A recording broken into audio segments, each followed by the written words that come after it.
Fear the walking dead के पहले season में मैडिसन क्लार्क और ट्रेविस मनावा को पेश किया गया है, जो एक सगाईशुदा जोड़ा है जो अपने परिवारों के साथ घुलने मिलने के लिए संघर्ष कर रहा है। जब मैडिसन का बेटा निक दावा करता है कि उसने अपनी प्रेमिका को जॉम्बी में बदलते देखा है, तो मैडिसन और ट्रेविस को डर लगता है कि निक अपने ड्रग की लत के कारण मतिभ्रम कर रहा है। लेकिन निक सच बोल रहा था, क्योंकि पूरे लॉस एंजल्स में जॉम्बी का प्रकोप फैलने लगता है। अराजकता के बीच मैडिसन और ट्रेविस अपने परिवार को इकट्ठा करने और रेगिस्तान की ओर जाने का फैसला करते हैं। सामूहिक दंगों के दौरान मैडिसन और उसके बच्चे एलिसिया और निक ट्रेविस उसकी पूर्व पत्नी लिजा और उनके बेटे क्रिस से अलग हो जाते हैं। इसके बाद मनावास सालाजार परिवार के साथ गठबंधन करते हैं, जिसमें कुलपति डैनियल, उनकी पत्नी ग्रिसेल्डा और उनकी वयस्क बेटी ओफेलिया शामिल हैं। इससे पहले कि क्लार्क मनावास और सालाजार शहर से भाग सकें, नेशनल गार्ड्स आ जाते हैं और सामूहिक संगरोध लागू कर देते हैं और सभी को क्वारंटीन कर दिया जाता है, जिसमें किसी को भी अंदर या बाहर जाने की अनुमति नहीं होती।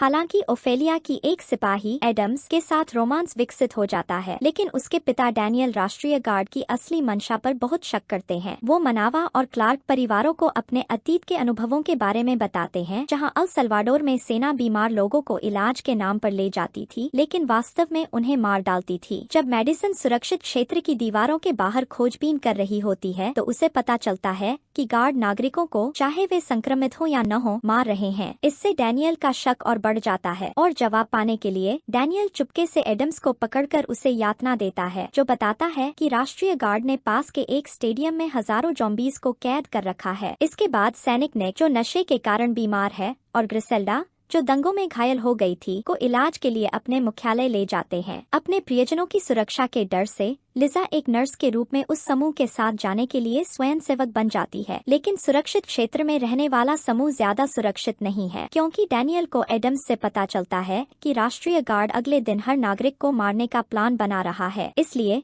मनावा, क्लार्क और सलाजार परिवार सुरक्षित क्षेत्र से भाग जाते हैं और निक, ग्रिसेल्डा और लिजा से मिलकर शहर छोड़ने की कोशिश करते हैं। मुख्यालय के अंदर सैनिकों ने एक अस्थायी जेल भी बनाई है, जहां वे नागरिकों को उनकी मर्जी के खिलाफ कैद कर रहे हैं। वहां एक रहस्यमय कैदी विक्टर स्ट्रैंड निक को उन गार्ड्स से बचाने में मदद करता है, जो उसे मारना चाहते हैं, और उससे भागने में सहायता मांगता है। इसी दौरान लिजा घायल ग्रिसेल्डा का ख्याल रखती है, जो आखिरकार अपनी चोटों के कारण दम तोड़ देती है। ग्रिसेल्डा को जॉम्बी बनने से रोकने के लिए लिजा को उसे गोली मारनी पड़ती है। मुख्यालय के बाहर डैनियल स्टेडियम से जॉम्बीज को बाहर निकालता है, ताकि वो सैनिकों पर हमला करें और बाकी लोगों को अंदर घुसने का मौका मिले और अपने परिवार को बचा सकें। समूह जेल की ओर बढ़ता है, सभी कैदियों को आजाद कराता है और लिजा, निक और स्ट्रैंड के साथ मिल जाता है। जैसे ही वे इस जॉम्बी भरी तबाही से निकलते हैं, एडम्स समूह का सामना करता है और ओफेलिया को बाजू में गोली मार देता है। ट्रेविस एडम्स पर हिंसक हमला करता है